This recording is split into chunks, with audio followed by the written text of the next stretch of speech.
nation, under God, indivisible, with liberty and justice for all. Thank you.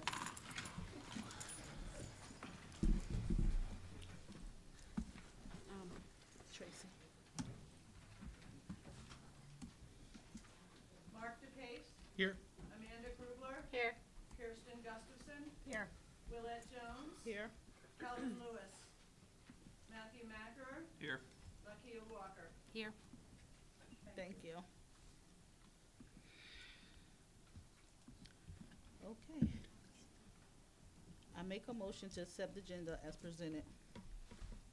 Second. All in favor? Oh, so there's no student report today.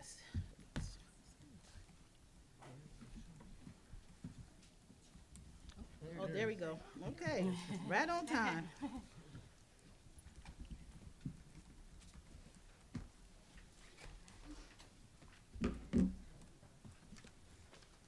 Welcome. It's on you now. You're up. Okay. Well, good to see you all. I'll start off with some things that the student council is doing.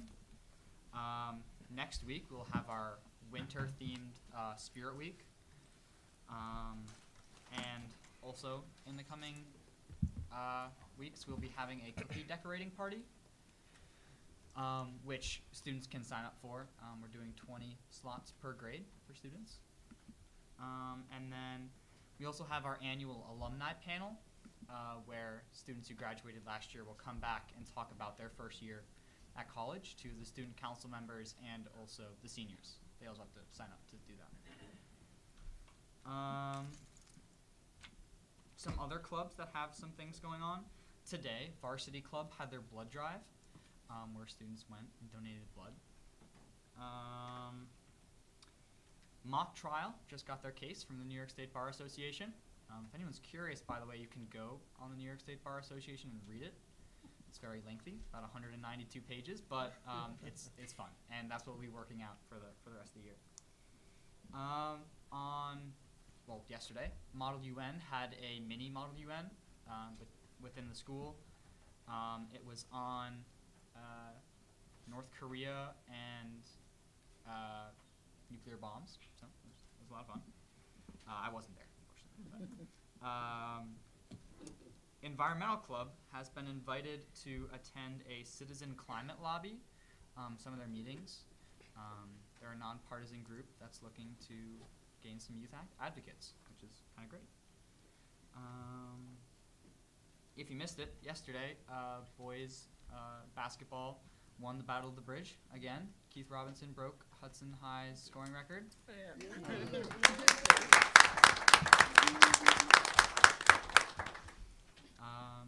So basketball is starting, and I think on the 16th is boys varsity's first game. Sorry, boys varsity's volleyball, their first game. I don't have any information on bowling, but sorry. At Winter Walk, the Hudson bands performed at Hudson Hall upstairs on the stage. Had a great time. Played a lot of songs. We had like an hour to play. And for the musical, the cast list is set. I don't know when rehearsals start. They started this week. They started this week? Great. Okay. Awesome. So yeah, I play in the pit band, so I don't get my stuff until much later. All right, thank you. That's all. Thank you very much. Sorry, guys. So it's the high school here? I don't see them. Well, should be done with that. Oh, okay. Tell him, I guess he wanted to give them.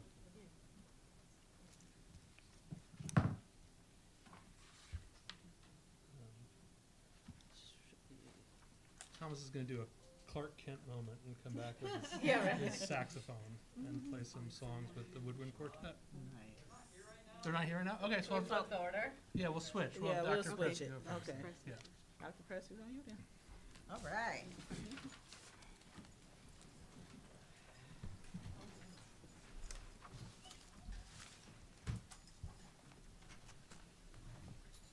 Disclaimer, I'm a very, very, very excited person right now. A few of the students and staff and families came when they heard about this board meeting presentation, and I really appreciate you for coming. And I will be acknowledging our staff throughout the presentation. I'm going to talk about some of the initiatives that I am responsible for, and I give support to these various initiatives. This is only part one. I do a lot in the district, and I'm very proud of the work. Here's our table of contents. We're gonna talk about the DEI mission, 6 keys to school improvement. We always have to follow those keys so they lead everything we discuss in the district, because what we do has to align with those keys. DEI initiatives, DEI community team, quick overview. We're gonna look at the process, strategic PD plans, and DEI performance service survey data, name recordings, and a look ahead. Grants. Here are the grants I'm responsible for.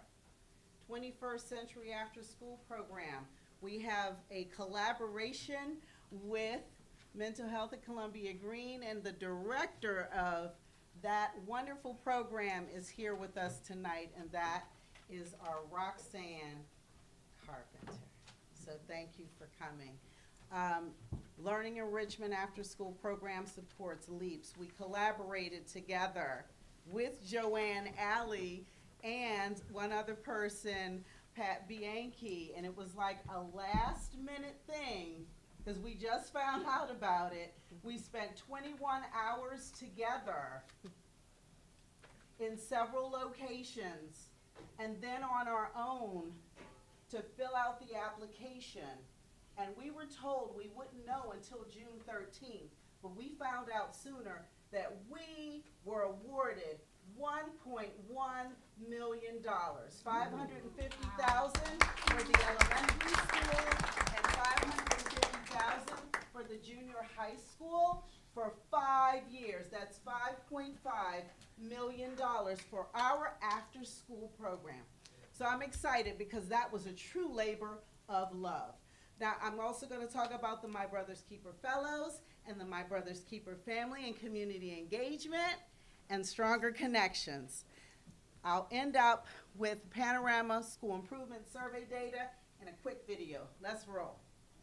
So, diversity, equity, and inclusion, we have a mission statement. Our mission statement aligns with the mission of our district as well as the New York State Education Department's DEI mission.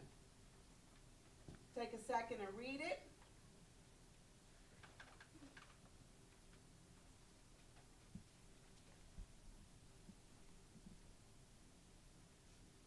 That's how we're going to get there, through DEI.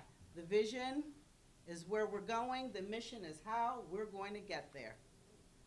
6 keys for school improvement. We lead off with these all the time.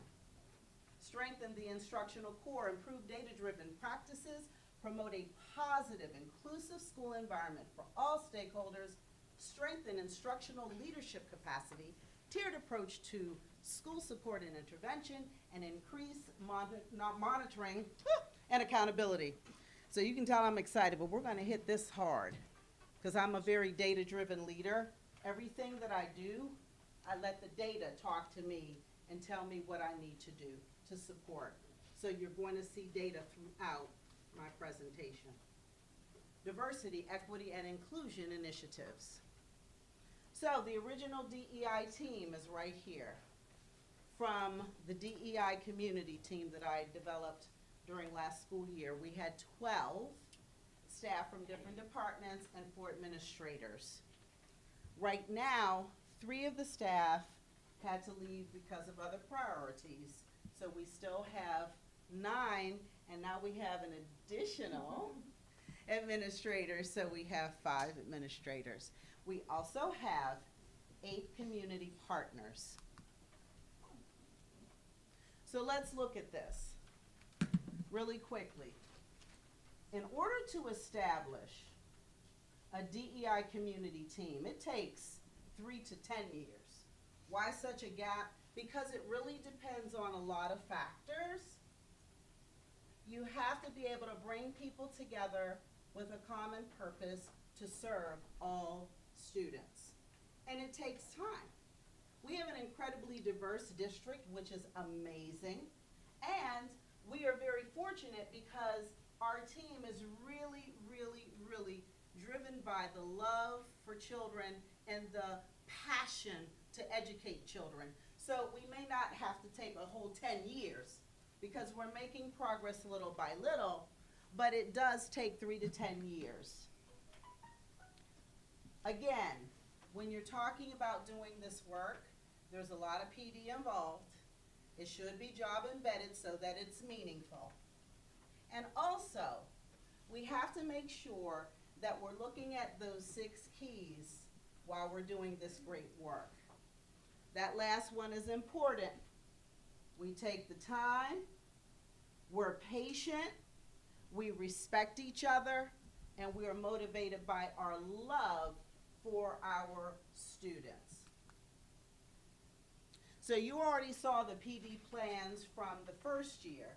I just put them up as a quick reminder. They are on the website. Did a lot of PD. We started with the school building and school district administrators. And then that second half of the year, we started to look at the NICET training. We had a book study that we started, but we're continuing it this year.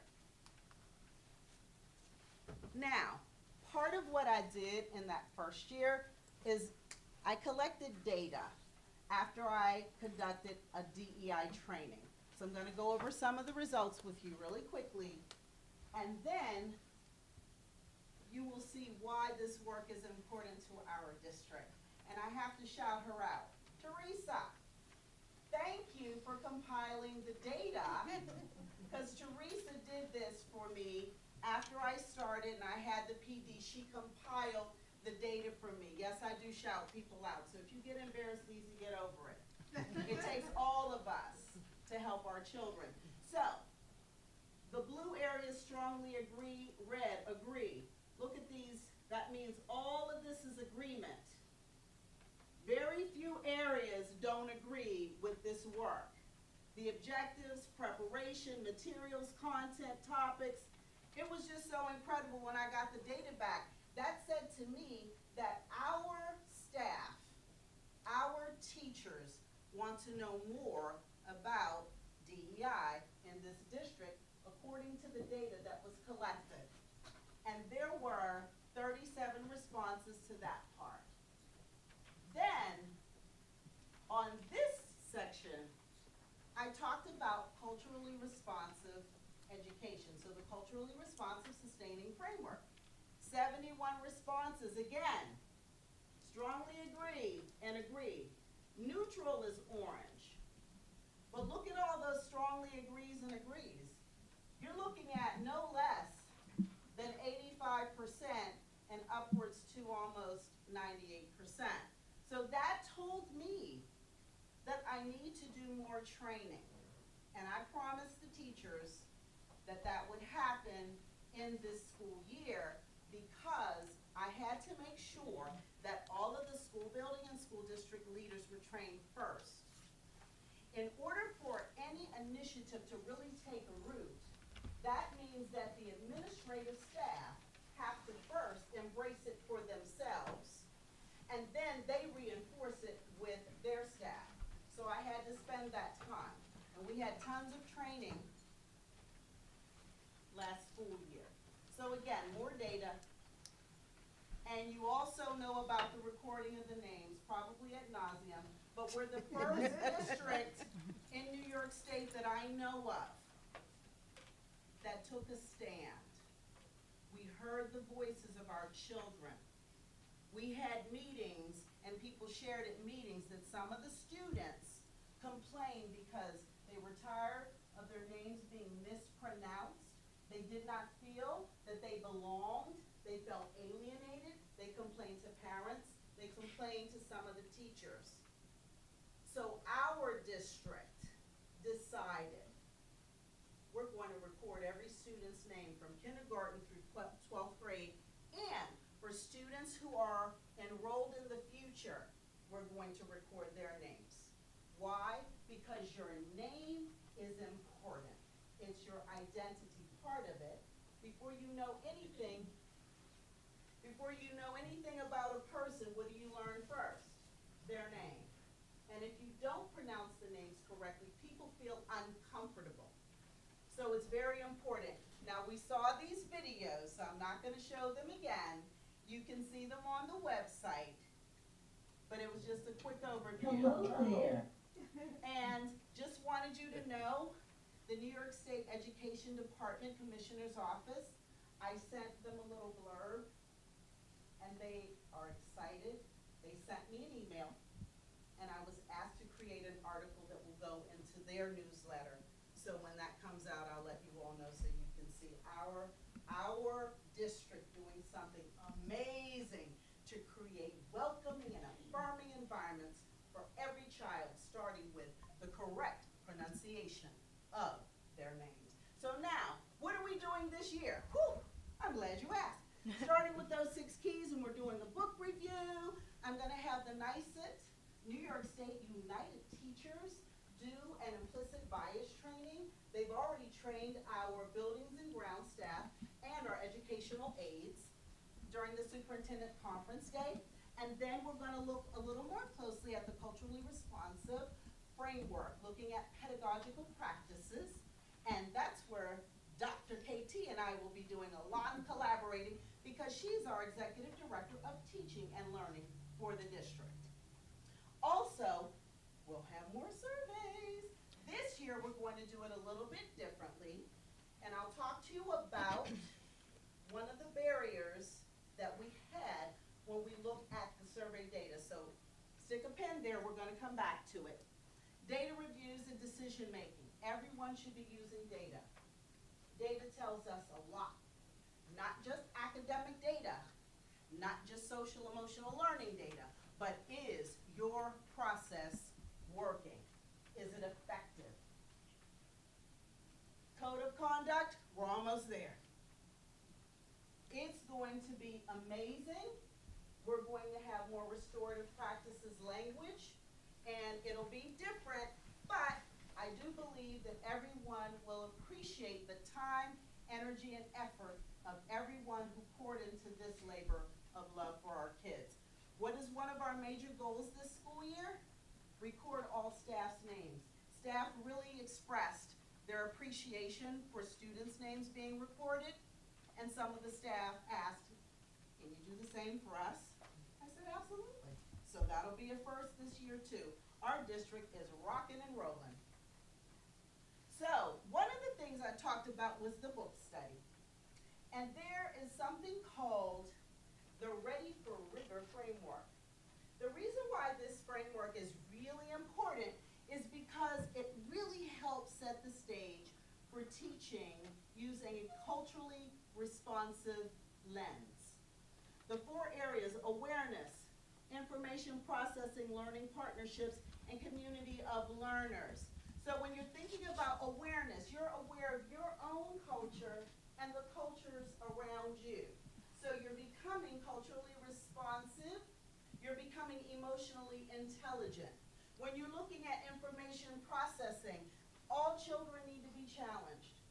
All children need to learn higher order thinking skills. It is very important for their growth and development. Learning partnerships. Form partnerships with each other and with the kids. It's really building that community, a sense of community, belonging like a family. Learning partnerships, we talked about that. And then community of learners. Students need, like you have a voice. You have a voice at every board meeting. It's so wonderful to see you. It's so wonderful to have a student represent the other students. It's amazing. And that is part of our community of learners and learning environment. What is culture relative to the brain? Your brain is the hard drive. Culture is the software that goes into the hard drive. What does that mean? The software is all the stuff you learn your whole life. Downloaded right into your hardware. Good, bad, happy, or sad. Now, when we look at our children, the reason why we're doing this brain-based learning is because it's important to know how the brain works so you know how to teach children effectively. What's great about our district is everyone's opening up to learning new things, so we're going to explore the brain a lot. We've got 3 areas: the brain stem, the limbic system, or the limbic stem, and the prefrontal lobes. When you're looking at the brain stem, the question that a child is going to ask is, am I safe? Because that's fight or flight. That's the fight or flight area of your brain. When you look at that limbic system, that's your emotions. Do they love me? Do they like me? Do I matter to them? And the area of the brain that is a prefrontal lobe, that executive state, language is on this side. Somatosensory area, I'm a speech and language pathologist. I'm not going to go there. But what I am saying is language processing and learning new material is very important on this side. And basically the question is going to be, well, is this relevant to me? Should I learn this?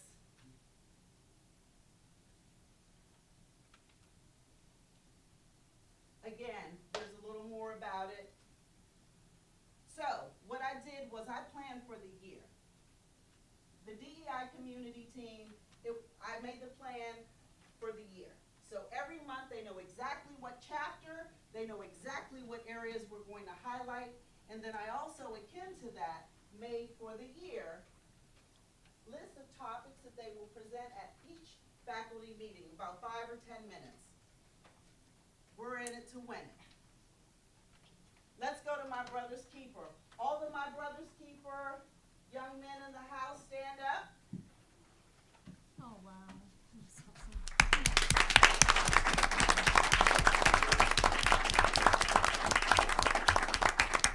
What a pleasure. What a pleasure to see you. They heard that Dr. Pressey was going to present. They wanted to be here, and I say thank you. I have a lot of great things to say about these young men. We have our 21st century community learners. If you're here from the 21st century, stand up. After school program.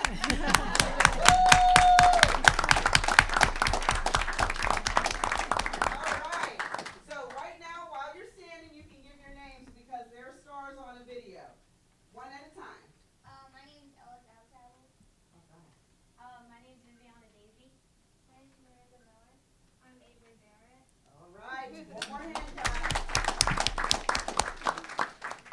Okay, so we're going to, sorry about that. We're going to go over 21st Century After School Program, My Brother's Keeper, LEAPS, and Stronger Connections. Now, LEAPS and 21st Century are pretty much together.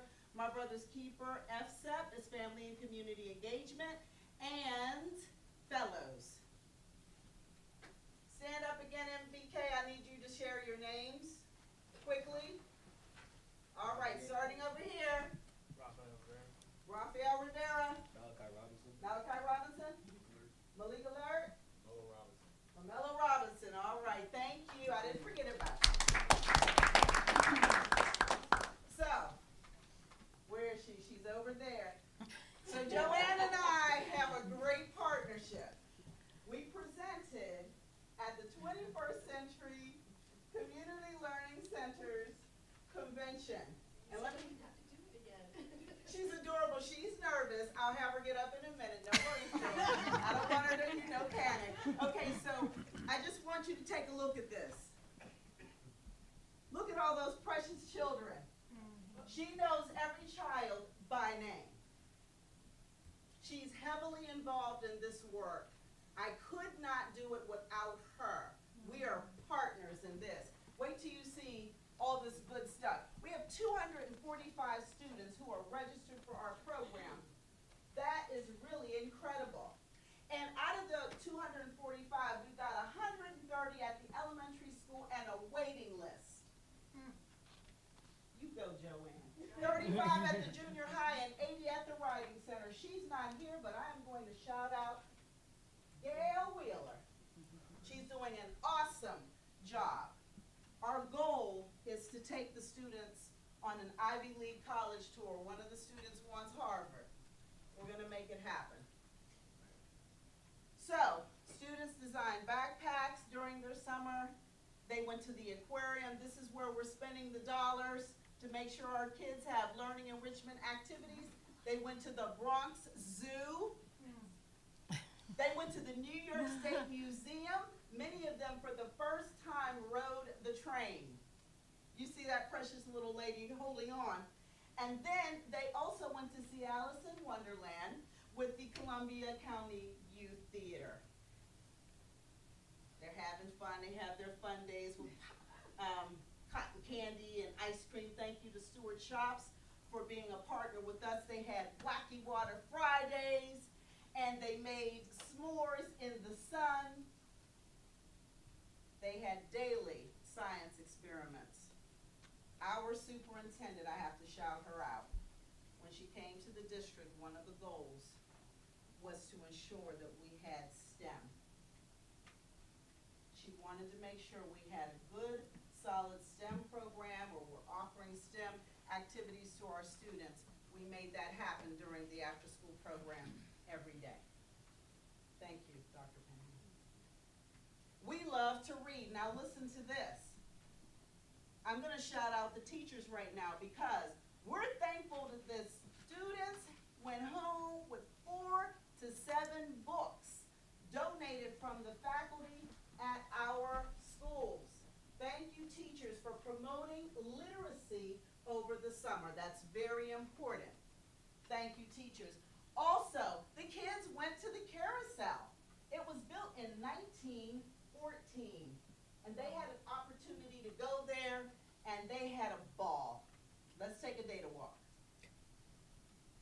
11 out of 89 students took a survey.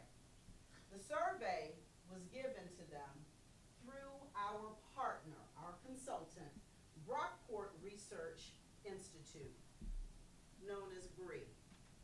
Now, obviously, I had to make it, put it on a slide, but do you see how we made sure to differentiate the survey so that all students could access it? This is for our elementary school group. All right, what you see here is they really like the after-school program. They participate in one or more subjects, kind of, no, but 100% of those people responded, right? Who responded? What's the problem with 11 out of 89? This is what we learned about data. When you're collecting data, you have to make sure people can access it. The link went to the families from the consultant. So we talked about it. Joanne said, we were thought partners, and she said, well, we need to schedule a time to have the students do it on site. Because once they're at home with their parents, listen, parents are busy. They have other children. Some of them are working. They have a lot of responsibilities. They may not have time to get back to that survey. Whereas while the students are sitting there at the after-school program, time could be allotted for them to take the survey. So here are the 2 goals that we have to work on.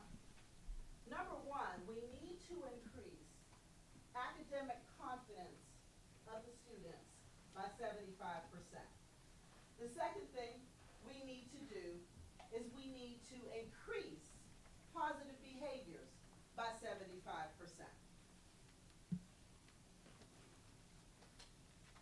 I wanted to show you some of the amazing activities we are able to offer using 21st century dollars as well as LEAPS dollars. These are the calendars. We're not going to go every single one. Take a look at some of the things that the kids are able to do. And I mean, this is what we're offering. This was session 1.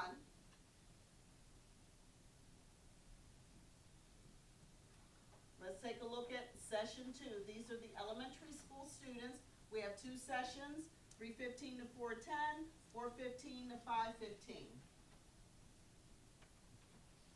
I'm very proud of this because our dollars are coming from grants. And these grants allow us to have staff to provide our students with opportunities and access.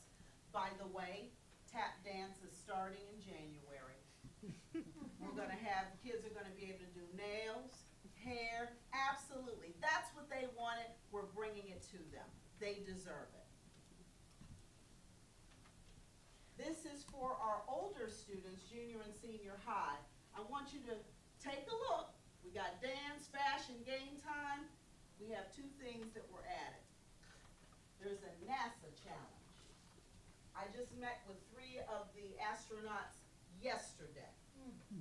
Our students are going to be, our junior high students, grades 6 through 8 in the after-school program. Hello, if your child is not in the junior high after-school program, run, not walk, and register them because they're going to have a ball with the astronauts. So it's a design thinking challenge. I'm going to talk a little bit about that. And then the game rooms. We're creating 2 game rooms, one at the junior high, one at the senior high. These are students who stay until about 5, 6 o'clock. Many of them are athletes. We don't want students going around the building without supervision. We're creating a safe space for our students to be able to interact with each other. The rooms will be staffed with adults. They have to sign in.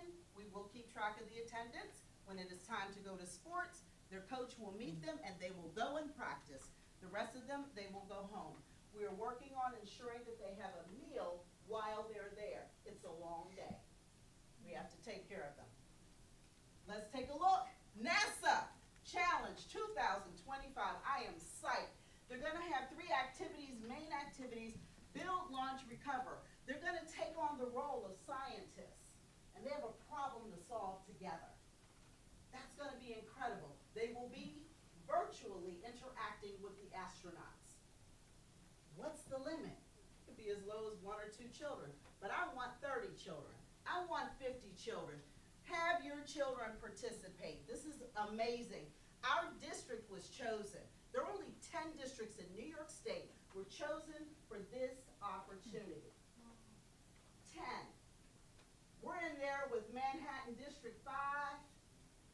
And if you know anything about some of those schools in Manhattan, we're in there because Hudson matters too. And our children can do just as great a job as any other district. I will make it happen. Lunar Water Engineering Design Challenge. They're going to develop a filter that purifies water. Can you imagine what that could lead to? It's very important to expose our children. And then Astro Socks Engineering Design Challenge. This is a biggie because you've got to use coding. And you know our kids know more about coding than we do, but they're going to use coding. They're going to develop protective footwear for the astronauts to wear. When they're out in outer space somewhere and they have on the socks that our kids created. Are you kidding me? I'm going to be beside myself when I hear that. All right, so I told you about Brockport Research Institute. Guess what? This is an incredible partnership, and I'm going to tell you why we have them. For 20 years, our district secured about $840,000 in grant money through 21st Century. Last year, that left. When I started, they dropped it all the way down. When I started, I heard there was this round 8 and they dropped it to 179,766. I said, what in the world happened? So I called the state. They said that a lot of information was just recycled. It wasn't new. I said, oh my God. I begged them. I said, wait a minute now, I'm new here.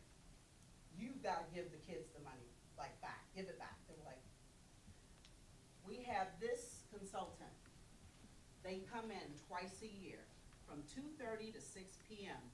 There are 2 people at the elementary school, 2 at the junior high, and they go to the high school, and they go through everything involving this grant, this whole 21st century after-school program.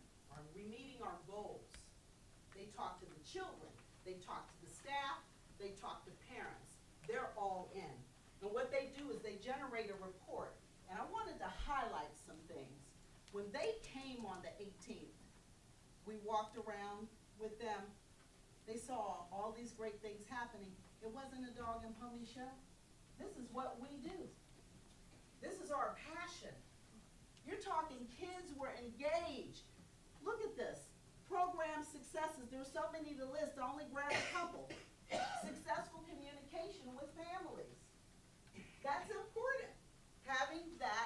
connection with the families. Positive behavior in classroom management. SEL procedures being used. Children learning. Various topics. They also have a also have a partnership with Cornell Extension Program and AmeriCorps. So I'm telling you, that made me happy. You know what this data does? Year over year, it shows the progress. It shows what we're offering our students. It shows how well our students are engaged with the activities. And then, when they collect the data through the survey, all of those things year over year, when we go back and apply for that grant, we will get it. I said this time, I told the lady on the phone, I'm going beyond $840,000. I want over $1 million for our kids next time.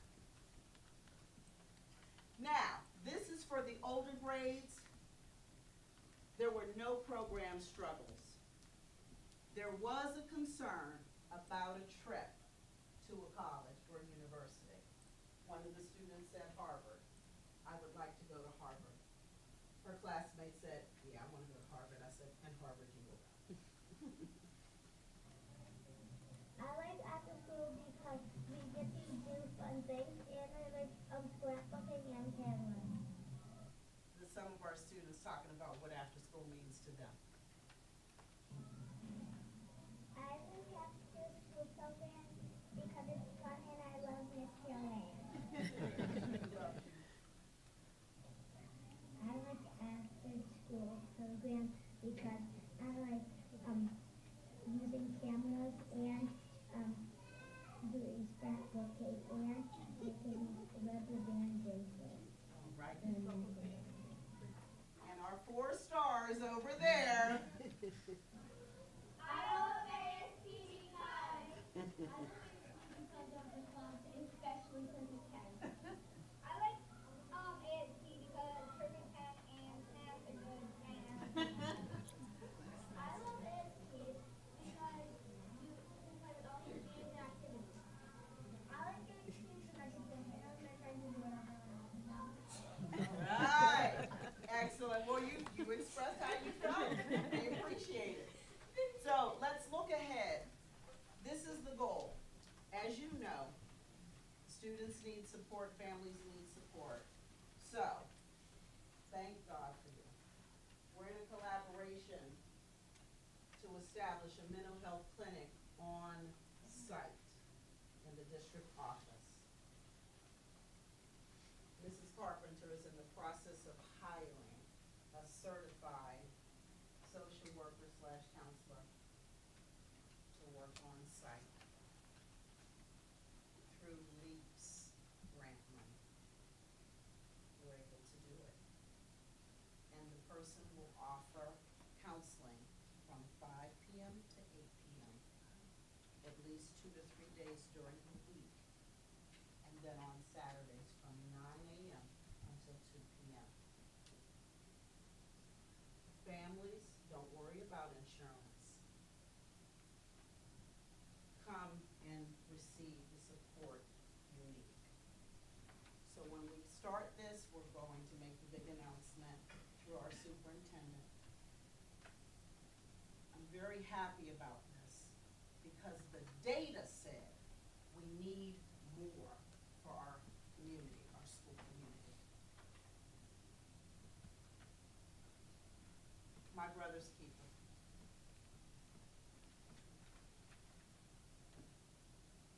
This is the vision and mission of my brother's keeper, Darren Collins. Thank you. He and the team wrote this based upon, again, we have 6 keys, and we're looking at the importance of community. All MBK members and their families will achieve their goals together in partnership with the school and community. That partnership is so important while graduating high school, being life-ready and prepared for success. Mission, ensure all MBK members can reach their full potential regardless of who they are, where they come from, or the circumstances in which they were born. So you can look at some of those things. Those are highlights that we had from last year, and then I'm gonna talk about this year and then moving forward.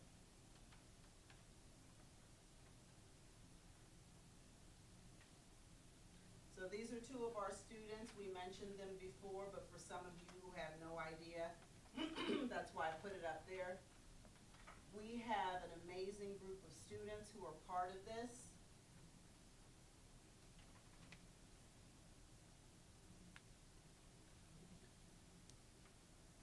Bisham Burgess, DeJuan Bailey, and Rocky Payne. Rocky Payne was their mentor. What an amazing partnership. Again, it takes a lot of partnershiping to really, really support our kids. And I tell you, we had a great time. He mentored them. These two young men graduated from high school. Bisham is with the National Guard. DeJuan is with SUNY Morrison, and he's playing soccer just like he did here. They're both doing quite well. When Bisham comes back, he's going to Columbia Green, and he wants to serve in the community. Janine Patsko and Sean Briscoe. They were right there to support our fellows. I appreciate them so much. Again, it takes a village. We have to do this work together. So they graduated, and here's a picture with Dr. Pennyman. She looks so good in her regalia. And then we have our two new students, Jared Alert and Anthony Mitchell. And their mentor is Broderick Nod Morris. All right. So what does it look like for our students who are fellows? We're talking about the MBK fellows. We'll be finishing up pretty soon. They're reading 4 books. Each year they must read 4 books.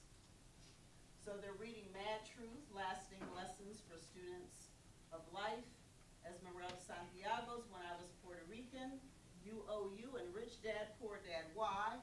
In the middle, you'll see why they're reading those books. It's very important.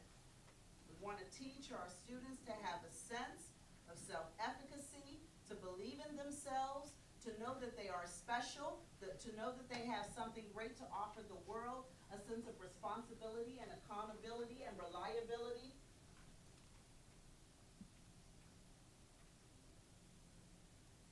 And then what they will participate in are 2 major events. One is called Stand and Deliver. It's at the Empire Center in Albany. The other is the symposium, where there are over 1,000 attendees. Last year, DeJuan Bailey was able to be on a panel. He was on stage in front of 1,000 people with the author, Reverend Alfonso White, who wrote the book Mad Truth. He was poised and he spoke well. He represented our district very well. Now let's talk about the family and community engagement. Excuse me, because I have one of my parents here and I'm excited. So our students engaged in a lot of community service. I didn't put everything in because it would be ongoing and trips, workshops. I want you to know all of the dollars, all of the time spent was spent well. Our students were unloading a food truck so that they could set up a food pantry at Solid Rock Church. They washed the fire trucks in Greenport. I saw the Chiefs. They did a good job on the Chiefs SUV. They really, I was like, they could wash my car. It was as shiny as a new penny. So yeah, they did. They served. They cooked. They made popcorn and they served ices and they were in the community. It was a wonderful thing. Also, they took some wonderful trips. They went to SUNY Cobleskill. They went to Lake George. They went to Six Flags, and they went to How Caverns.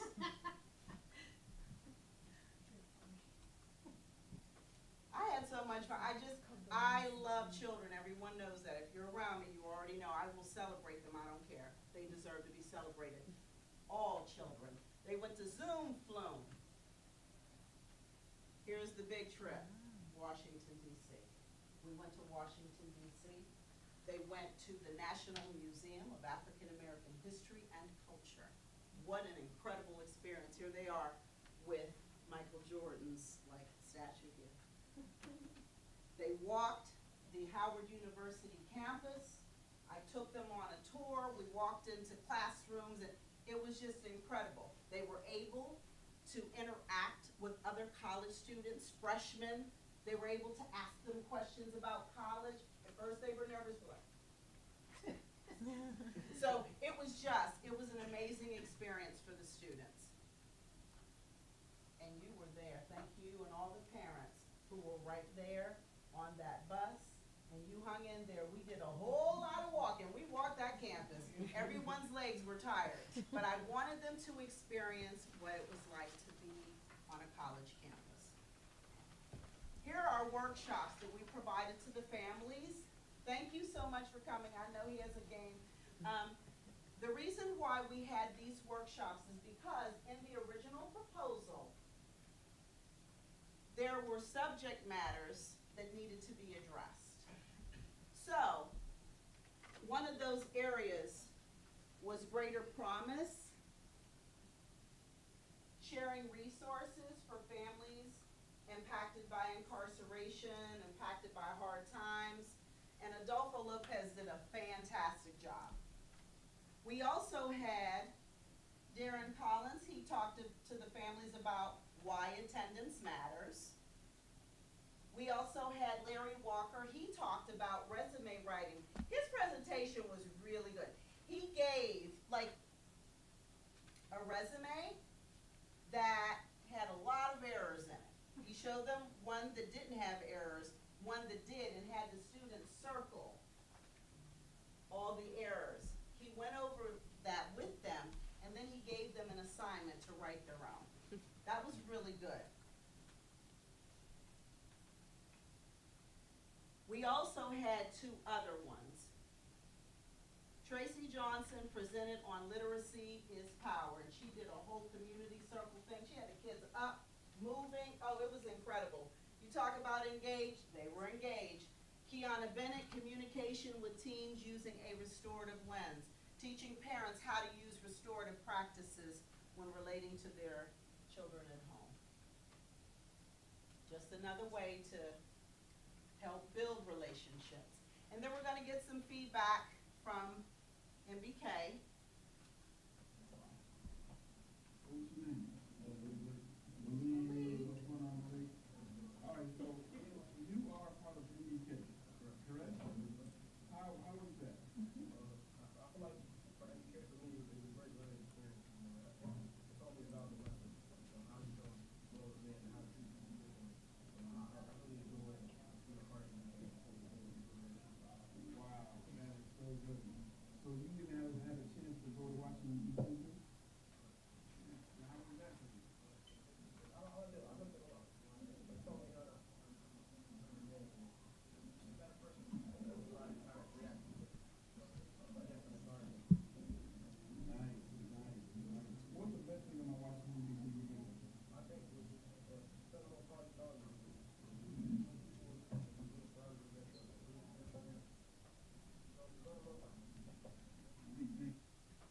Okay, basically he was saying it helped him to become a better person. He's learning how to become a man, how to interact with people better, how to make better choices is basically what he's saying, being part of this program. And then we saw Loretta earlier. Hey, how are you? So what is your name?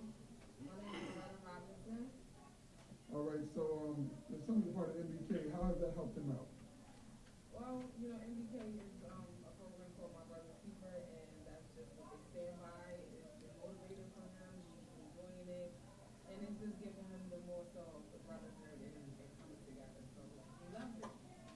Nice. So summer we went to the DC trip. How was that going to the DC trip? It was amazing. It was an experience that we was able to enjoy. You know, it was fun. The kids were amazing. We visited Howard University, and you know, our senior boys, they got a chance to see how college life was, and it was just an eye opener for all of them to get them out of Hudson, to get them into a new environment, and to just have family time and have a good time. Again, is this something that you would do again? Absolutely. Right, so I'm gonna move it along. Stronger connections, so I'm over that grant too. And let me tell you, we got some great things going. This is our Saturday, our Flying Classroom Saturday STEM program. Now, we still have space, so please feel free to enroll your student.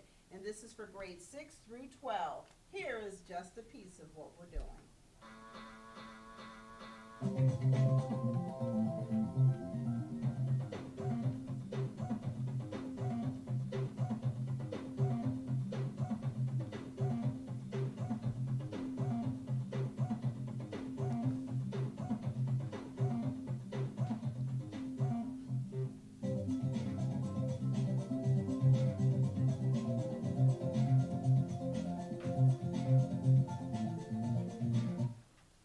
So, you know about the aquaponic systems. They also made a really neat contraption to move the pollen from flower to flower. So they had to make a contraption like they were a honeybee, or they were making a honeybee, and how it could move the pollen. This has been riveting. Students are enjoying themselves. We want more students to participate. And please do sign them up. They're gonna have a good time. We provide lunch for them, and we have amazing staff. Angela Spanakos, Katerina Pullen, who put that video together for us, Christine Flood. We have Stephen Markowitz. We have Loretta Robinson and Barbara Vini. What an incredible group of people who come to ensure our students have this incredible experience on Saturdays, and their select Saturdays throughout the school year. And by the way, all of these are based on next gen standards. Stronger connections. So as you know, we have Cartwheel Telehealth. You're saying, why is she providing all these mental health services? Because the data let me know that it's needed.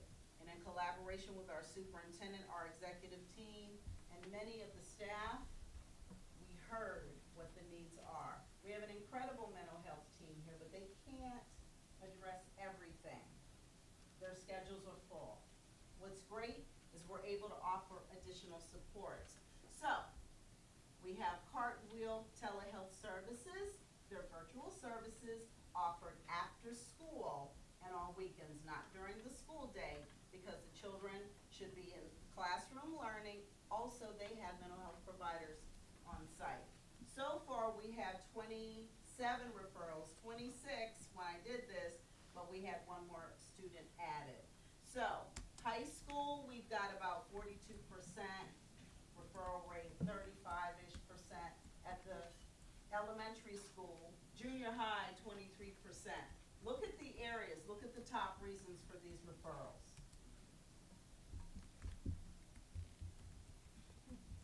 So we've got our mental health team, we've got our telehealth services, and they are Ed Law 2 compliant. And we've also got our mental health clinic that we're starting. We're doing everything we can to support our students and families. But those are the concerns that are coming before us. All right. Now we're gonna go to the sensory rooms. Some of our students, when they're dysregulated, they need to have a place to go where they can regulate and go back to class.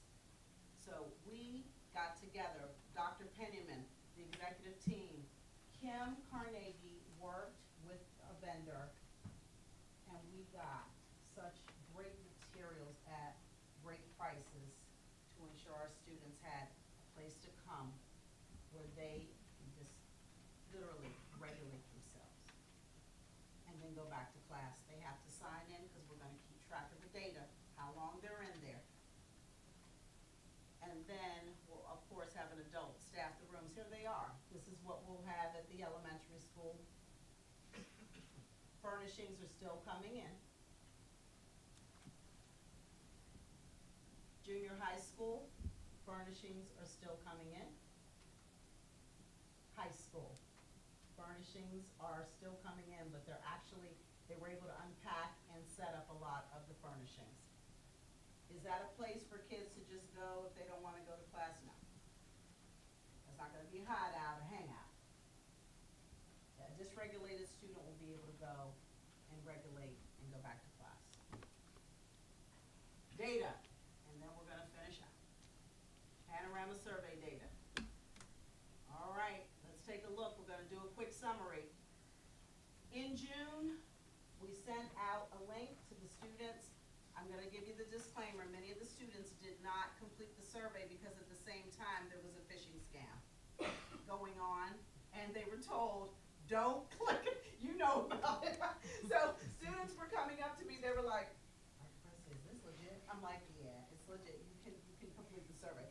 So, we're gonna, next year, we're going to set aside a time during the day, thank you, Dr. KT, for that suggestion. We were thought partners, and she suggested that. We're gonna work with the administrative team, they'll pick a time during the day where kids can complete the surveys on site. Let's take a look. Supportive relationships, I'm not gonna go over all of them, just some of the salient ones. 86% of our students in grades 3 through 5 said, yep, the adults in my life, the teachers, and my friends are supportive of me. Emotional regulation, 47%. That's why we need sensory rooms. That's why we need to make sure we have mental health supports for our kids. We were looking at this data. Challenging feelings, here we go. 51% of our students are having challenging feelings. That's why it's important to use data to inform what you need for students. Whatever the supports are, and we come together as a team. It's not a one-man show. It's a team approach. We had 48 responses. Let's look at, all right. So grade 6 through 12. 79% of our 6 through 12 students, grade 6 through 12, they said that the relationships with the adults, the students, and the teachers were good. Look at the challenging feelings, 42%. Emotional regulation, 36%. Now you see why it's really important that we give students supports. Self-efficacy about math and ELA.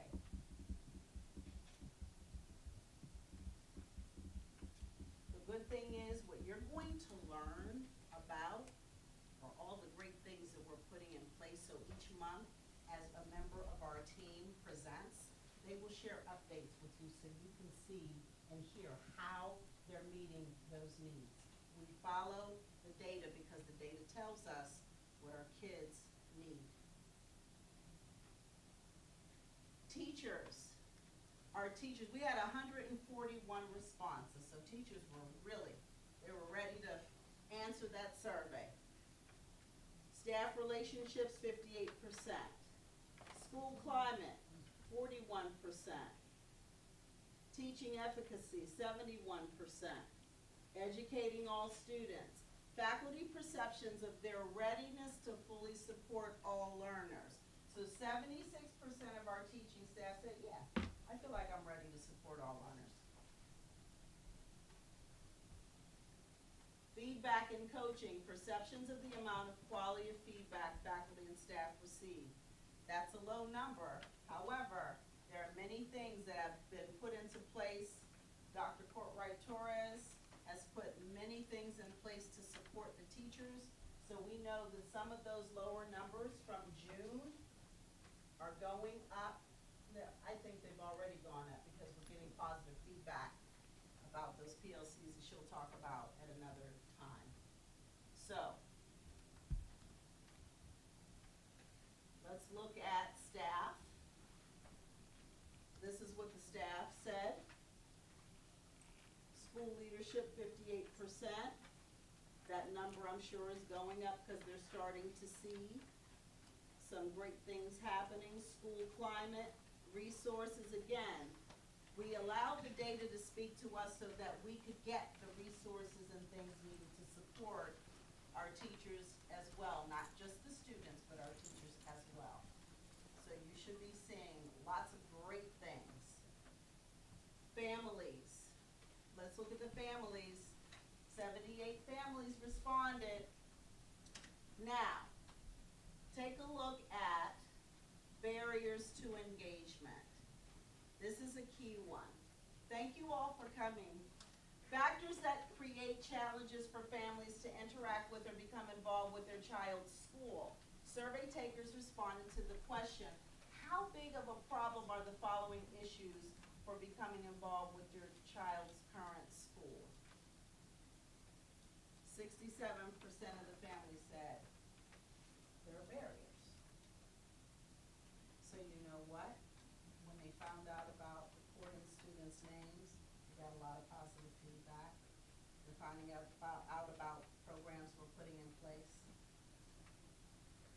So since this data was collected, we've seen some positive changes.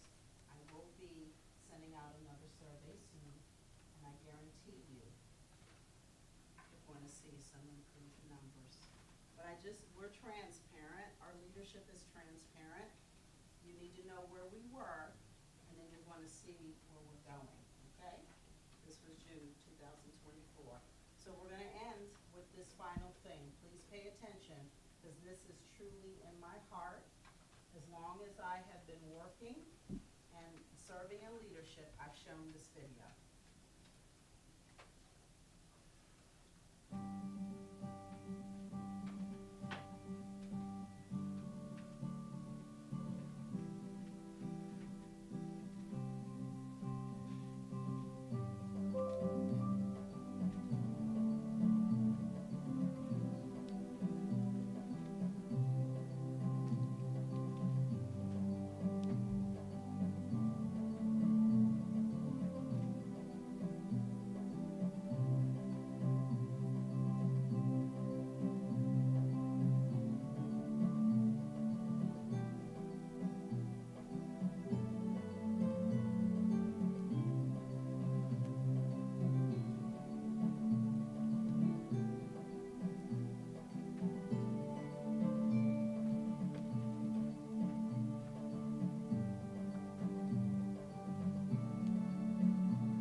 accountable, starting with our superintendent. I could not do any of this work unless she approved it first. Thank you to the board members who approved the trips. We're gonna be taking kids to New York City, they're gonna be going to Columbia University, we're gonna be doing a lot this year. You had a question I want to address from one of the board meetings. You wanted to know about the after-school program, and you made a comment that if a student acts out, do they get sent home for the day? And the answer to that is no. If a student is being violent, meaning they're fighting or they're destroying property, they will be removed. So what I shared with Joanne was what you said. She shared with me that there are many, many interventions before a child is actually removed from the group. They speak with the child, they meet with them, and so it's not a one and done. And you know what I did? When you mentioned that, I went over the whole thing, and we're collaborating to make the language more restorative. Maybe another parent thought the same as you and didn't share it. So I feel like that data meant something to me. So what I'm going to do is make sure that there are levels, meaning behaviors and intervention strategies to support the students so that it is clearer. So I want to thank you for that. Does anyone have any questions for me from the board? Yes. Well, first I'd like to I'd like to comment on the fact that in the high school we have a lot of clubs, and I talk about the clubs and what they're doing a lot.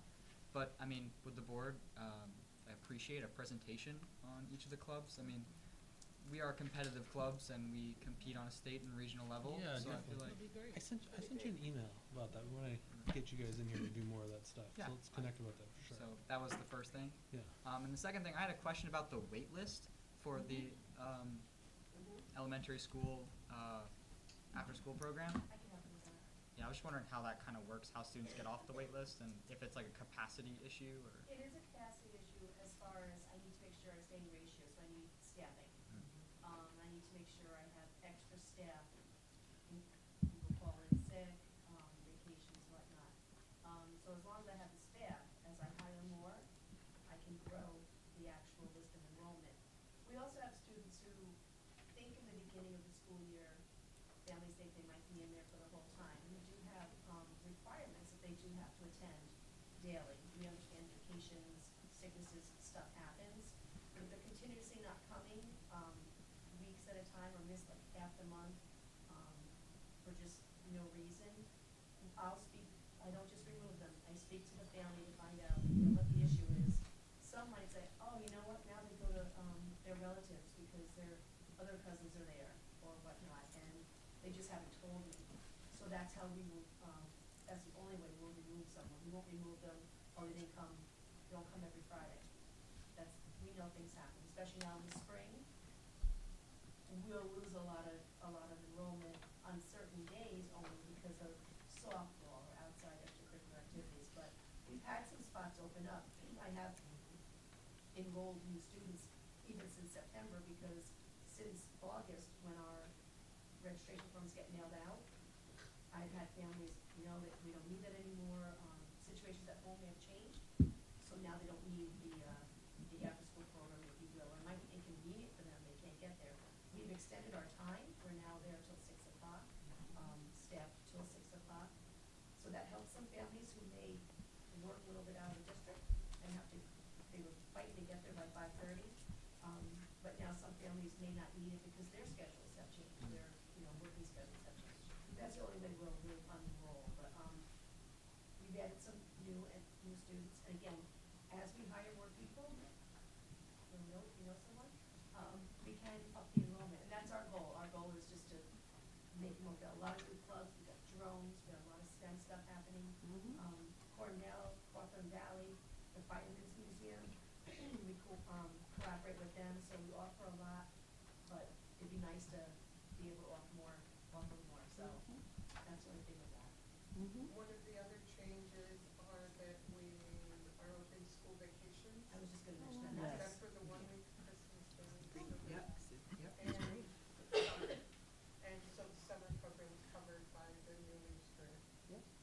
our summer program will be bigger now too.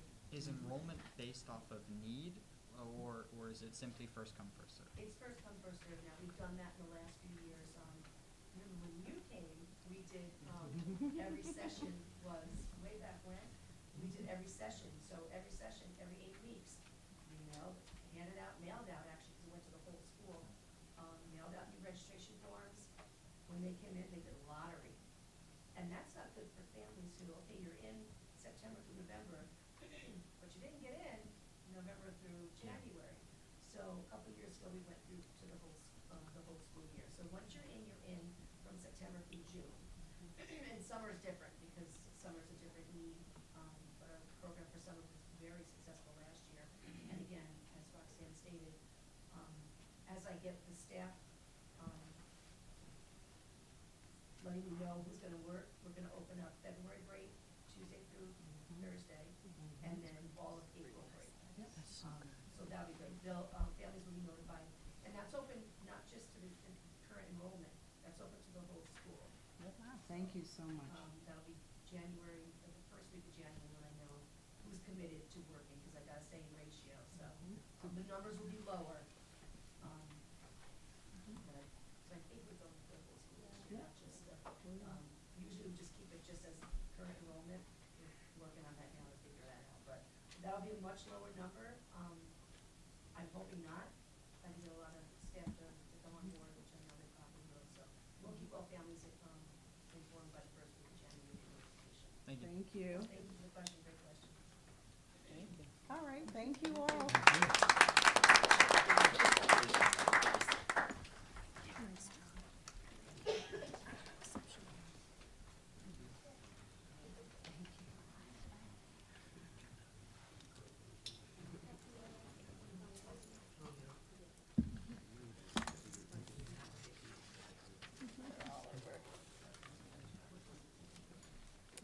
Thank you to our musicians for waiting so patiently. Yeah. They have their stands up there if you can't see them. So they're gonna play there, it looks like. Oh, Oh, okay. They're coming now, right?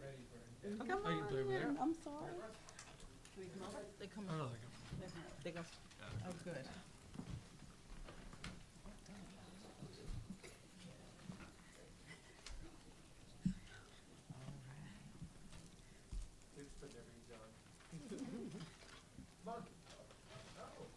It's gonna be a treat. Let's, go over here.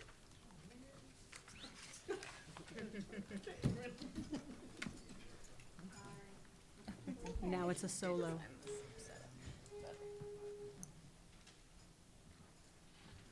All right, thank you for having us. We have 4 seniors here to perform theme from the Grinch. So some seasonal music for you guys.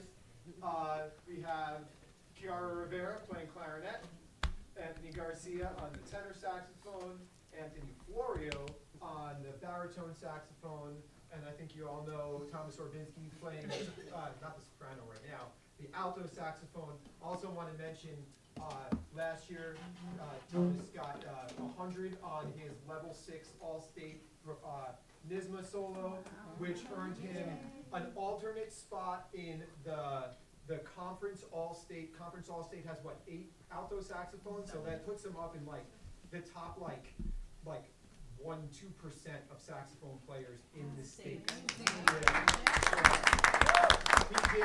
He did also attend the Zone 10 All-State Conference a few weeks ago. Zone 10 is basically like just north of Westchester to Columbia County, so basically us. So a first alto in that. So, you know, in our general area of the state, again, just one of the most accomplished alto saxophone players there are in high school. So, you know. And the rest of them are okay too. So they're going to perform Grinch for you, and afterwards, if you have any questions about our music program here in Hudson, I would be absolutely thrilled to talk to you a little bit about what we do, some of the struggles we might be going through, and some of the goals we have. But anyway, here's the Grinch. I'll count you guys off, and then get out of your way. You ready? And you good? Actually, take a tuning note first.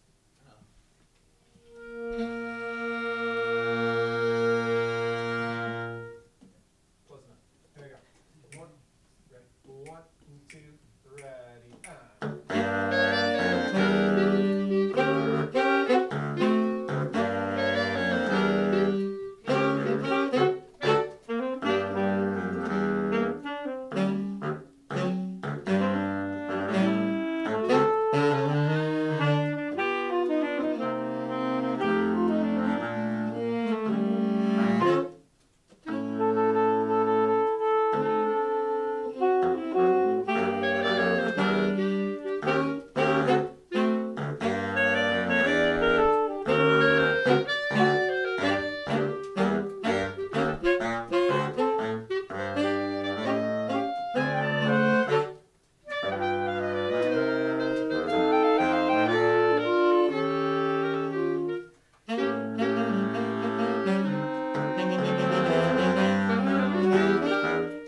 clear. shows you, you know, students who have gone through like 4th grade all the way through 12th grade, what they can accomplish when, you know, they have a strong music program to support them. So we definitely hope that we can continue what we've been doing and build even more going forward. So, you know, we appreciate the support the school is giving us, and I've talked with our upper administration about what we need going forward. There's a whole presentation that I gave to them, where if there's ever an opportunity to do the same here, I would love to take an opportunity to share that with you guys. But thank you again for your time, and if you do have any questions, I'd love to deal with them.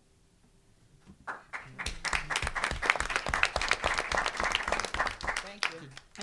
That was a quick one. How many kids currently do go 4th through 12th? Like, how many stay through that whole?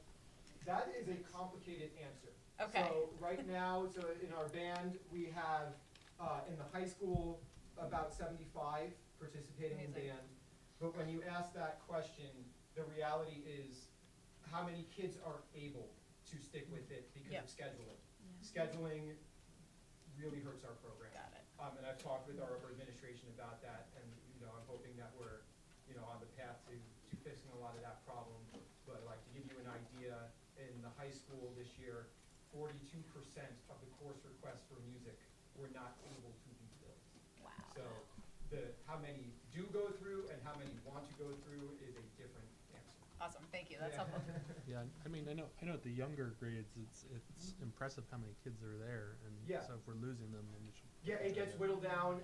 When I give that number in the high school, it is basically once they hit the junior high throughout, and we're scheduling, you know, our schedules are tough. We're a small city school district, which is trying to offer a lot without the resources that, you know, these students deserve. So, you know, I'm not putting any blame on anybody, but, you know, it's tough to see that happen, to see so many kids, you know, ask the band teachers, why didn't you put me in band this year? It's not that we didn't put you in band, we fought for you to get in there, but we just couldn't, it couldn't happen. So that is something that we're hoping, you know, we could all work together to remedy that situation. Great. Well, yeah, we definitely would love to have you come back and learn more about the program, and I just want to mention that I know from experience like how welcoming you guys are, and a lot of kids turn to the band room as a place to go when they have to kill time or wait after school, and I think that, you know, just shows that you guys are doing a really great job building Thank you so much. relationships and welcoming all our students into your program. Yeah, thank you so much. Yeah, I want to applaud your whole team, and I know how much you support other other activities in the school with your music program, 4th on up through seniors, and I want to say thank you. And when's the concert? So junior high concert is on Thursday at Okay. 6:30, and the high school concert is the next Wednesday, December 18th, Okay. at 7 o'clock. Thank you. Great. Thank you, guys. Thank Good you. job. Thank you, guys.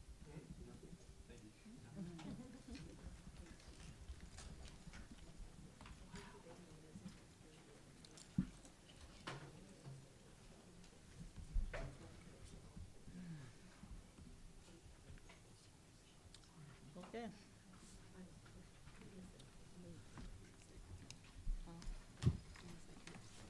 Yeah. At this time, we do have a need for early executive session for the purpose of renewing employment history of particular person. 7:22. Second? All in favor? All right, we will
old business policy committee, we're going to table policy 0100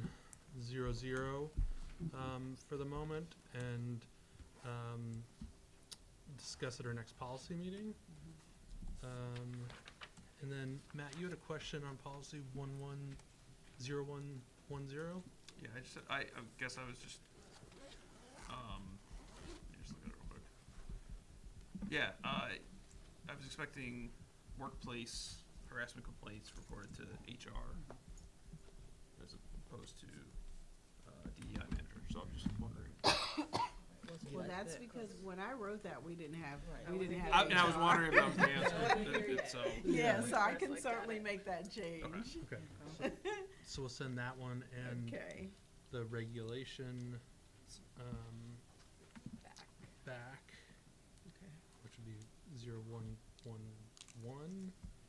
And is everybody good on policy 0115? Yeah, okay. So make a motion to accept policy 0115, student bullying prevention and intervention, and policy 0115R, student bullying prevention and intervention regulation. second. All in favor? Alright, and is everybody good with, the rights of employees to express breast milk in public workplace policy? Great. So make a policy, to accept, make a motion to accept policy 9520.6, rights of employees to express breast milk in workplace. Second.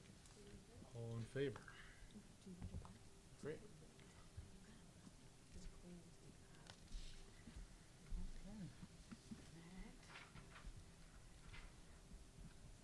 Personnel agenda. Are we all good with?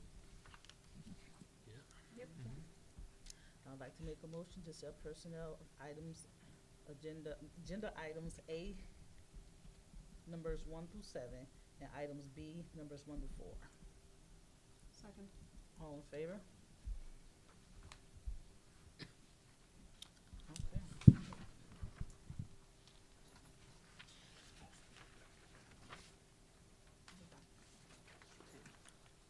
Wanna send it? Okay, thank you. All right, superintendent's update. Okay, cool. Do you want me to do anything? I can't.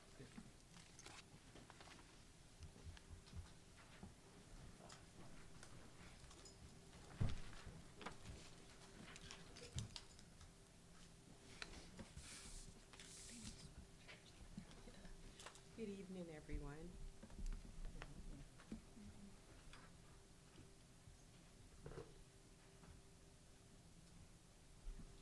So, just a few updates.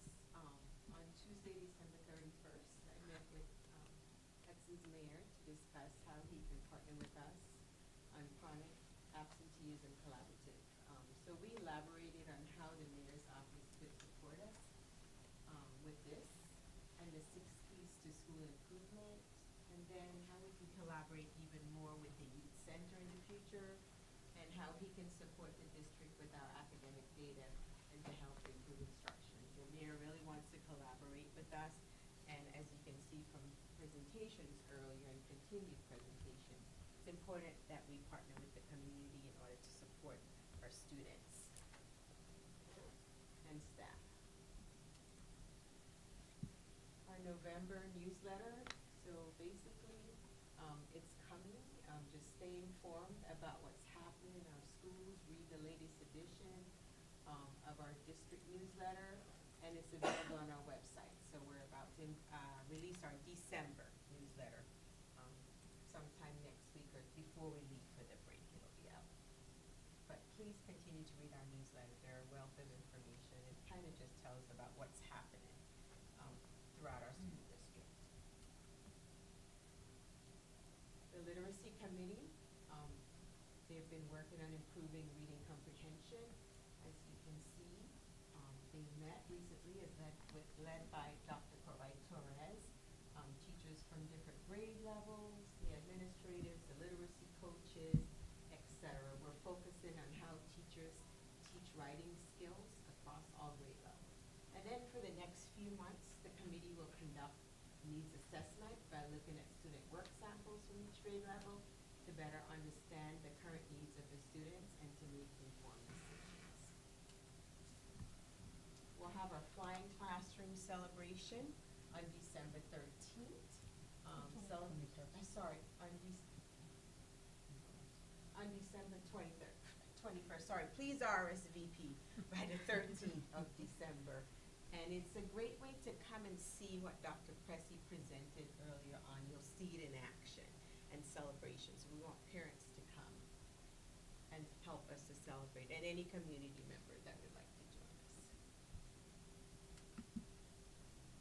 So going forward, we're going to have updates from each of our departments. We'll have in-depth presentation, but each of the executive team will just give a verbal update on what they're working on. And then when it's their turn to present, you'll get a more in-depth view of what's happening in each department. But we want to continue to let the board know and the public know what is happening in every department within the school district. So the first person that's going to present briefly to us and let us know what's happening in her department is Dr. Coray Torres. Should we do it from here? If you want to stand up, you can sit. You can- Yeah.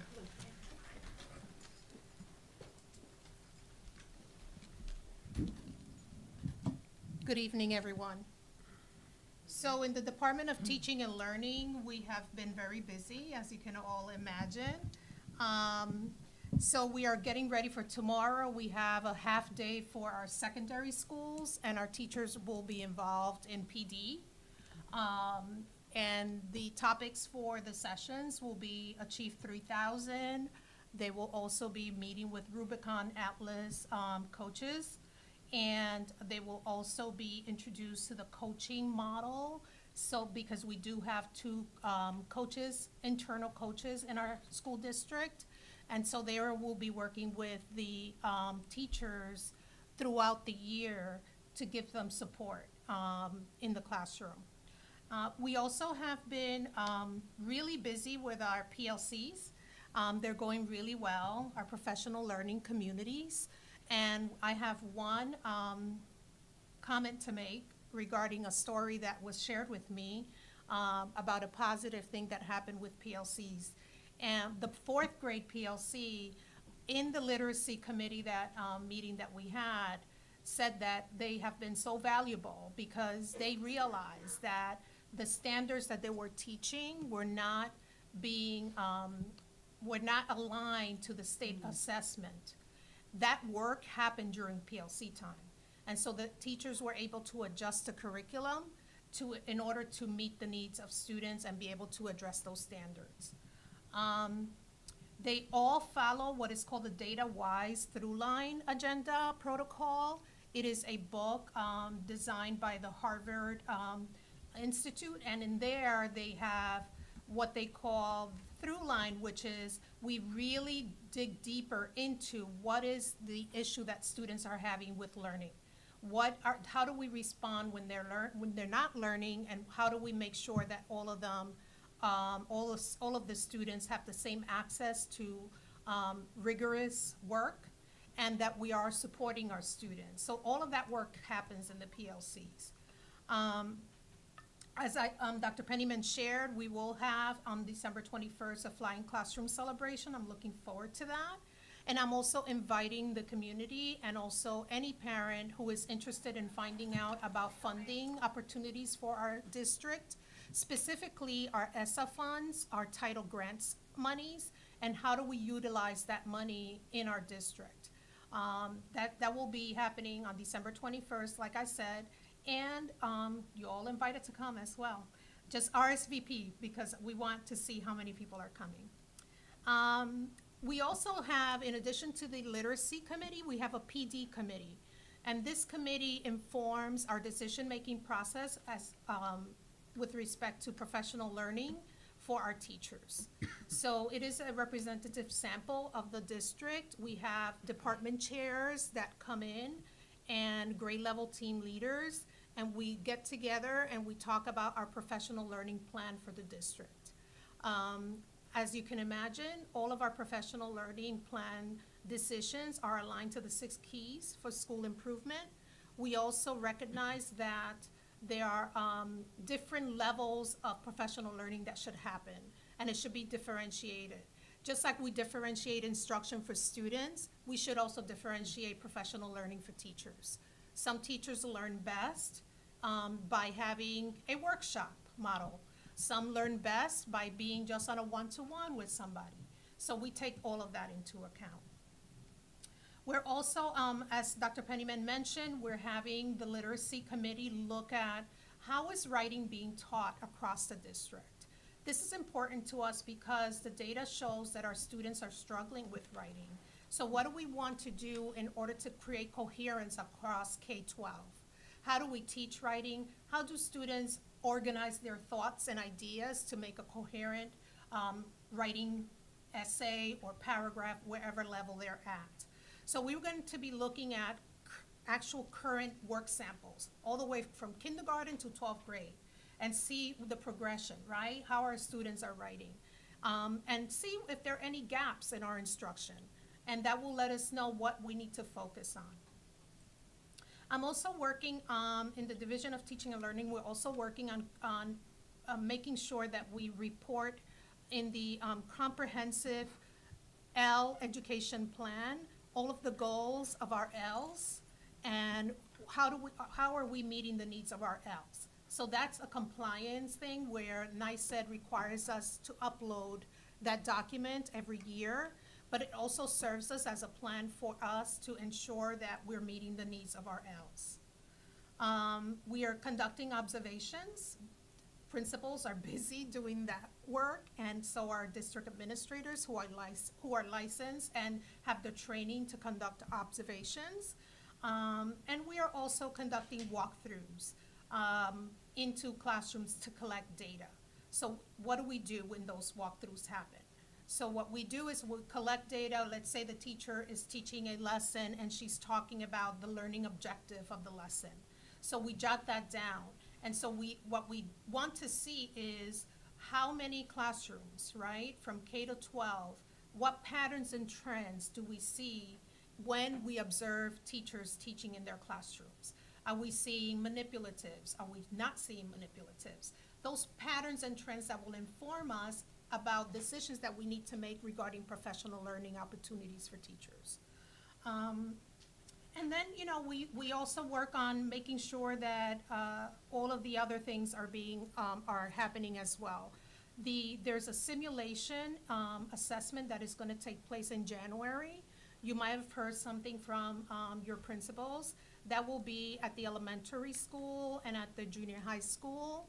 And it's sort of like a practice for the New York State assessment, computer-based testing. That's to make sure that all of the infrastructure, the computers are going to be working correctly, and all of that stuff needs to be the right way so that when we do have the real computer-based testing in the spring, that we're ready for that.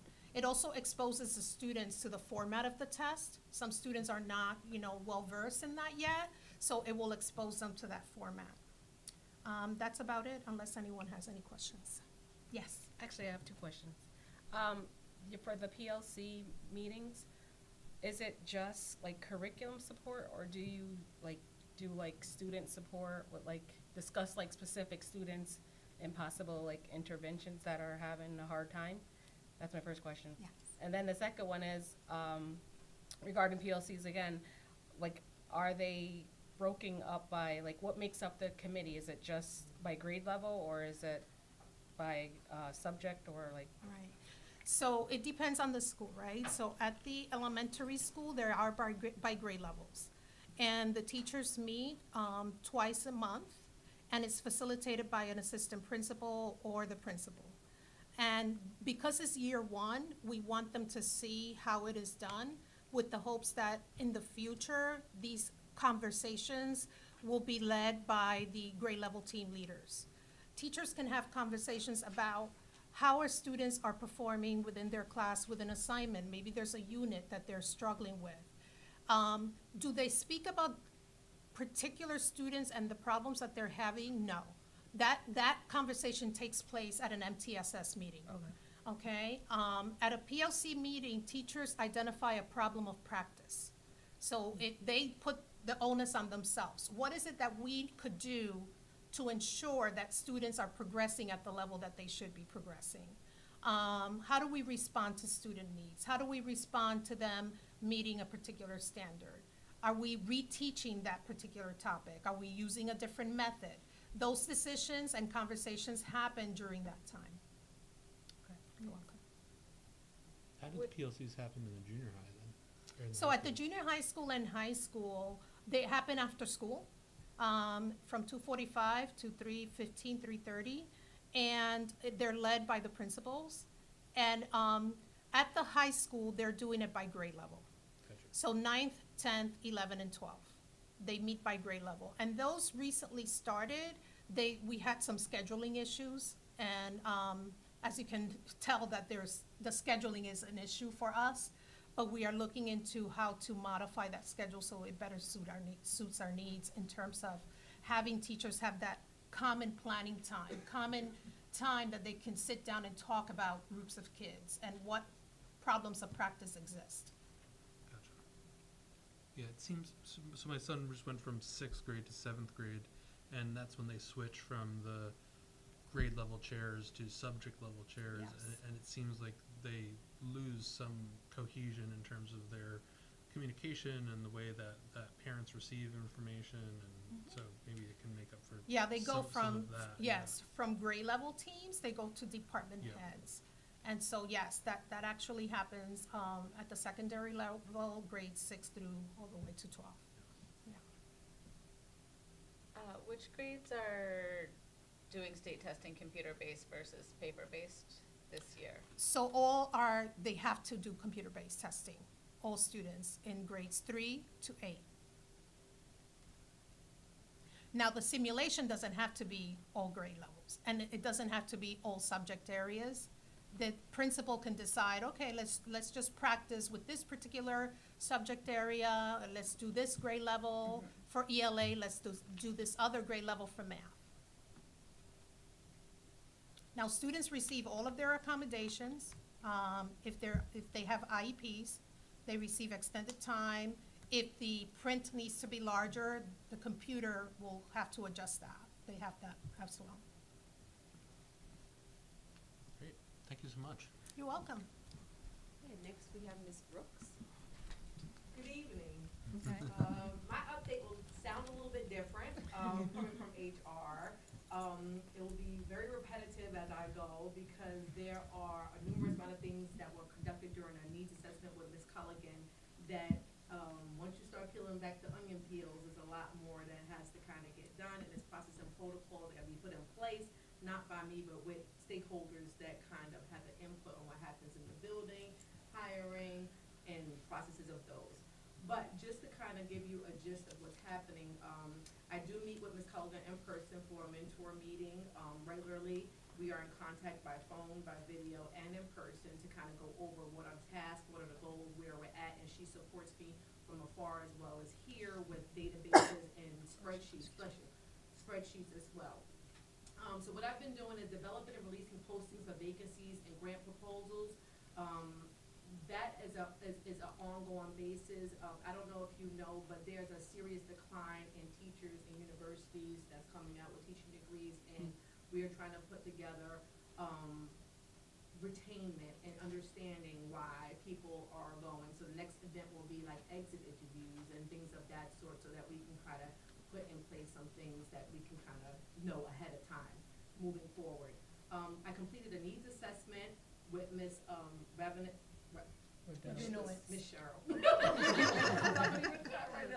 We completed a needs assessment with NERIC for the Local Government Records Management Improvement Fund. That is going to start way in January. I've done all the staff positions and the project manager position interviews and hiring for that, so that will get started. That is really exciting because that is going to help the district with records and archives from like if I'm not mistaken, 1918. So we have a lot of records that is going to be put in an organized fashion, including, business office, special education, HR records, substitutes, board agendas, and you can name it, it's covered underneath the grant that's gonna be done outside of school hours. So these people were interested, they got hired, I mean, the interviews were amazing, the enthusiasm that they showed about wanting to get this out of the way. Like, we have records and records upon records, and they just want some organization, so I'm excited to see how that, turns out as well. Interviewing all applicants for grant positions and all new employees. I don't do a full interview for new employees. Even we have subs, we have food service custodians. I do, once they are hired by the department head, I just do a screening. I do an onboarding process. I want them to know who we are, what we do. We are organizing packets for them to have, so they have resource packets, so as they leave, they feel welcome with stickers and who to contact who. That was one of the biggest, issues, speaking to every union rep that was talking about how when they get on board and they show up for work and it's like, okay, now we're looking for badges, now we're looking for laptops, now we're, and it didn't make them feel like they were ready to expect to begin working on that day. So our onboarding process has been really laid out. It was presented to all the administrators in the district for them to turn key to their personnel clerks so they know exactly what to be submitted, how all the forms were modified when it comes to what is needed. So if a teacher is getting hired, we need to know, do they need access to BlankCap? Do they need access to the curriculum? The Atlas? Do they need access to all these things? So there's a checkbox that the administrator must check off, or else it gets sent back, because that's my way of communicating with technology, with Tyler when it comes to badges and security and things of that, so access to the building. So that process has been really drawn out. It has been completed, I will say, so they have a full understanding, and it's also gonna be posted so other people in the district can know how the process goes, so they can stop with the questions about what happened, how does this work, how does it, I want it to be very transparent so they understand what is the process, what happens in HR after you see that posting, the process that goes along with it. So that is gonna be posted as well. I'm doing a continuation of the district staffing audit, so I have to do an audit with every employee that is in this district, and it goes from building to department to full-time, part-time status, to FTE status, to location, to certifications, to expired certifications. So we're doing a massive audit. I will be glad to announce that every teacher in this district is fully certified. Teacher assistant is fully certified. We're only working on coaches at this time, and that is something that is I had a meeting with Mr. Briscoe, and he's on board, and we spoke to our regional coordinator for certification. He's supporting us by pushing through and making it easier for them to apply through teacher initiatives. And I'm also in contact with our Ariana Burns to make sure that the workshops that is being offered does not have to come out the coach's pocket. It's a part of our package already, just to include in that, so they don't have to worry about going to pay for these workshops, and it can be provided to them ahead of time before the season starts. So that is something that we're working on with that certification. FMLA and workman's comp, we are creating a standard order of procedures, so that it is accessible to everyone to understand the flow and the process and what to expect in the timelines. And that's very important, because when you talk about people's time and leave, that affects that payroll and it affects the days they're using. We want to make sure everyone's aligned on what days that they have in their bank or so forth, so that we won't get that confusion. So that is being worked on as well. Evaluations is currently under process, so I have a certain amount of teachers that I'm going to go visit to kind of do their evaluations as far as APP evaluation. So I finished that training as well. That's completed. The presentation hiring process I already did already. Oh, I attended an Educators EAP forum, trying to get that to be live in this district to make sure that the employees have a place where they can really use the supports and resources for their own benefits, whether it's grief counseling, whether it's lawyers, whether it's just regular counseling for them and their family counseling. We are affiliated with the EAP forum, but we don't have the the resources and materials that's accessible without people having to ask. And when people ask, they feel like we need to know their business, and that's a part of what we don't want. So I wanna make it accessible for them to have access to do that. I completed the Title IX training today, for our training, and I attended the Capital Region School Front Forum a week ago. And then we're also making updates to the HR website, like I said, to make it accessible to all. And I am still underway with our HR huddles. And the HR huddles is when I go to the school buildings once a month during a lunch period for an hour and a half to just be there. In case someone during lunch have a question, they wanna kinda see who I am, and they just come in and pop in. So I have a little spot in each building where up here for junior high and senior, I do it together, and I go in the conference room, the high school conference room, and they just come in and ask whatever question they wanna ask, or if I have resources for them, just so they can kinda get the face that there is an HR department. You don't have to, ring the phone to say, can I make an appointment, that they can, if it's not an emergency and they want general, information that is accessible to them. That's great. Awesome. It's all very exciting stuff. Thank you. So Ms. Rabinowitz, was not feeling well today, but she did send a slide, so, let's see if it's on here.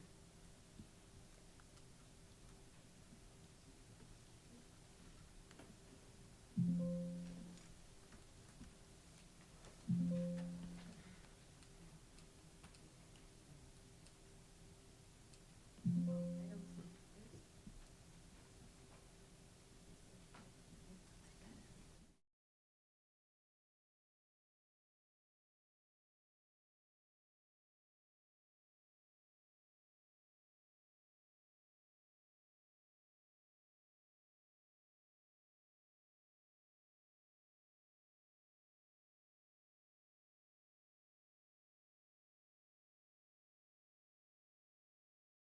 Before I move on, I do want to celebrate Keith Robinson again for breaking the school record for most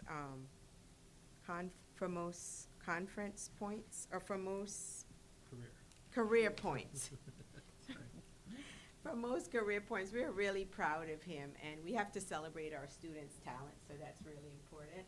So we did hear about it earlier, but I wanted to reiterate it again. Next, I have an update from the Transportation and Business Office. And in the spirit of just being transparent, I wanted to make sure that I update the board on what's happening with the budgets. So there have been some recent questions about the status of our school district finances, particularly regarding the business office and transportation. So therefore, I'd just like to provide an update. As you know, the district is undergoing a transition in our financial management due to the recent departure of our chief financial officer. I appreciate that the Board of Education worked with me to quickly appoint an interim business official, Sue Hutter, and an interim transportation coordinator, Mr. Bill Muirhead. I am working very closely with these officials to protect and most efficiently use our local, state, and federal tax dollars. Ms. Hutter is working on closing the books for the 2023-2024 school year, as well as completing reports required by New York State. She also is handling day-to-day financial responsibilities, and we are reviewing options to provide additional assistance for Ms. Hutter to handle these substantial tasks. We are also working quickly as possible to provide the Board of Education with a thorough, clear update on last school year's budget, as well as this school year's finance. Closing the books on last year's school year is a vital step in securing accurate budget information. Having those final numbers provides important information regarding where this year's finances stand. The tasks now being handled include completing treasurer's report from last spring to the present and working with our auditors on closing entries. Our auditors are performing through due diligence by reviewing every account. Ms. Hutter is scheduled to receive an update on the auditor's work and when it will be completed during a call that is scheduled for tomorrow. Transportation is one of the areas been closely reviewed. As part of this process, Mr. Muirhead is analyzing every contract to gauge where the district stands on transportation finances. This is an elaborate process, and again, our primary goal is to determine accurate information. We will provide an update as soon as it's available. Our school district budgets are carefully crafted to provide strategic investment in our students' academic, social, and emotional learning needs, while balancing financial responsibilities for our community. We always appreciate the important input we receive from the community, and while annual budgets are being developed, and I'm offering tonight's update in the spirit of cooperation. We will continue to provide updates and moving forward. Thank you so much. Thank you. And last but not least, I want to end on a positive note. Dr. Pressey received a positive letter from a parent, so I just want to end on a positive note with that letter.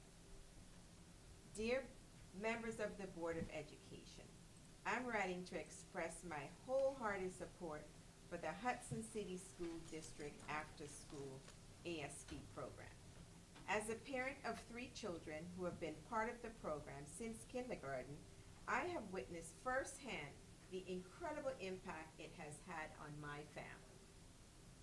My oldest son, DJ, is 9 years old and in the 4th grade, while my twins, David and James, are 7 years old and in the 2nd grade. For years, the after-school program has been a vital part of their daily lives.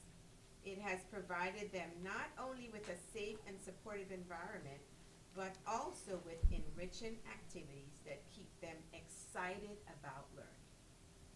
As a working parent with long hours, knowing my children are in good hands after school brings me immeasurable relief and peace of mind.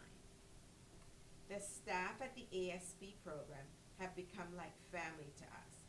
My boys feel comfortable, cared for, and deeply connected to teachers, some of whom have even become trusted caregivers for our family outside of the program. The program offers so much more than just a place for children to spend time after school. From engaging projects to homework help, my boys have consistently grown in their academic and social skills. They come home each day eager to share stories about the activities they have done and the lessons they have learned. For me, as a parent, the homework support they receive at ASP has been invaluable.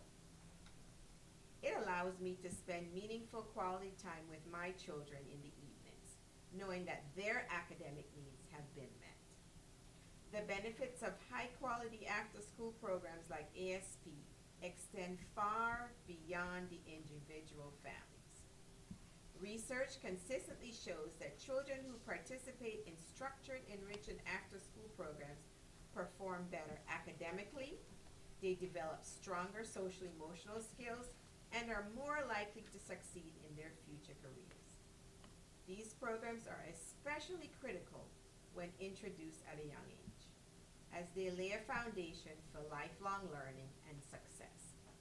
Studies also indicate that children with access to after-school care are more likely to graduate high school, pursue higher education, and thrive as adults compared to their peers who do not have such opportunities. In a time when families face many challenges, programs like ASP provide a much-needed resource for working parents and a critical support system for children. They help ensure that all children, regardless of their circumstances, have access to safe, enriching, and constructive after-school care. Thank you for your time and dedication to the students and families of our district. I urge you to continue your support of this invaluable program, which makes such a meaningful difference in the lives of so many. Sincerely, Linda Maria. Thank you for sharing. That ends my superintendent report for tonight. Thank you.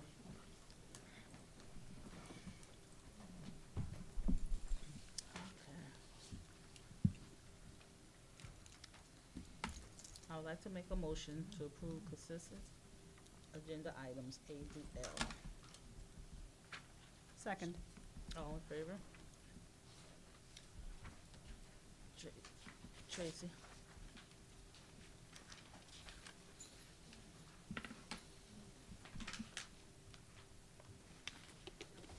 Thank you. Okay. Important dates. January 7th, 2025, Board of Education meeting, 6 p.m., High School Library. January 21st, 2025, Board of Policy Committee meeting, 5 to 6 in High School Library. January 21st, 2025, Board of Education meeting, 6 p.m., High School Library. Okay. At this time, we do have a need for a second executive session for the purpose of proposal, acquisitions, sales, lease of real properties, and a review of employee, particular history of particular personal property at 8:18. Second? All in favor? Okay. There will be no further business.